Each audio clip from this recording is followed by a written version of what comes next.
অসমৰ আটাইতকৈ দীঘল নদী দলং কোনখন? অপচন এ শৰাইঘাট দলং, অপচন বি ধলা শদিয়া দলং, অপচন চি বগীবিল দলং, অপচন ডি নৰনাৰায়ণ সেতু।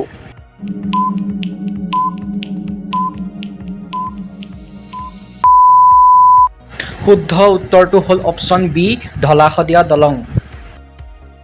কাজিৰঙা ৰাষ্ট্ৰীয় উদ্যান কিহৰ বাবে বিখ্যাত?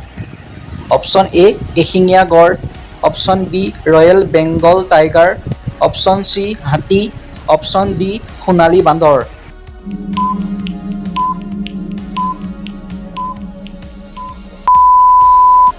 শুদ্ধ উত্তৰটো হ'ল অপচন এ এশিঙীয়া গড়। ব্ৰহ্মপুত্ৰ নদী ভাৰতত প্ৰৱেশ কৰাৰ আগতে তিব্বতক কি নামেৰে জনা যায়?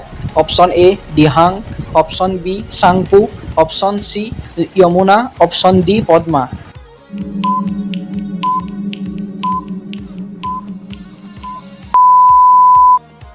শুদ্ধ উত্তৰটো হ'ল অপচন বি চাংপো। অসমৰ আটাইতকৈ ডাঙৰ কয়লাক্ষেত্ৰ কোনখন? Option A Margherita, option B Makum, option C Nazira, option D Titabar.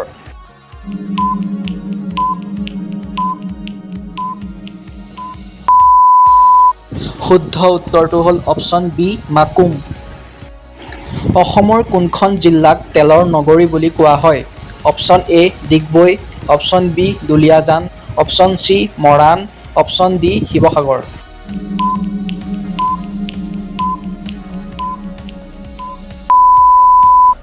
শুদ্ধ উত্তৰটো হ'ল অপচন এ ডিগবৈ।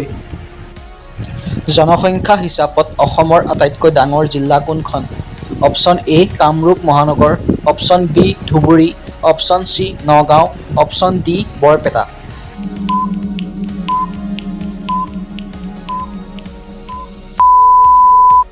শুদ্ধ উত্তৰটো হ'ল অপচন চি নগাঁও। ব্ৰহ্মপুত্ৰ আৰু বৰাক নদীৰ মাজত কোনখন পৰ্বতমালাই জলবিভাজিকাৰ কাম কৰে? এ মিকিৰ পাহাৰ, বি বৰলাই পৰ্বতমালা, চি কাৰ্বি পাহাৰ, ডি এটাও নহয়।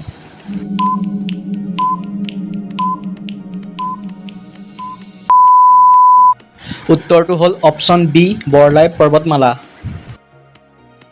অসমৰ কোনখন ৰাষ্ট্ৰীয় উদ্যানত সোণালী বান্দৰ পোৱা যায়?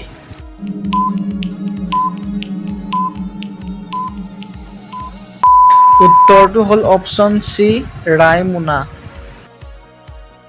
অসমৰ সোণালী সূতা বুলি কোনটো বস্তুক জনা যায়?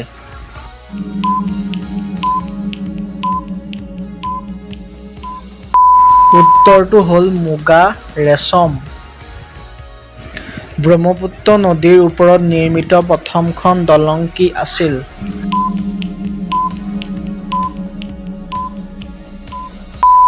উত্তৰটো হ'ল শৰাইঘাট দলং। অসমৰ মুঠ কেইখন ৰাষ্ট্ৰীয় উদ্যান আছে? অপচন এ 5খন, অপচন বি 6খন, অপচন চি 7খন, option D 8খন।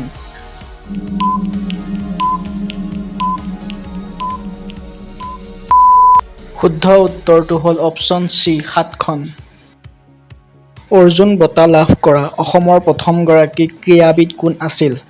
Option A Hima Das, option B Lovlina Borgohain, option C Bhogeswar Baruah, option D Nayanmoni Saikia.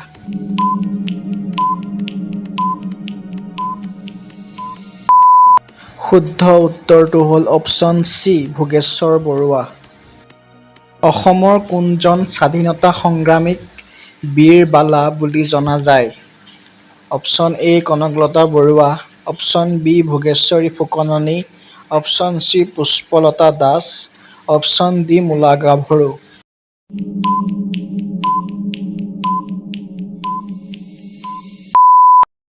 শুদ্ধ উত্তৰটো হ'ল ভোগেশ্বৰী ফুকননী।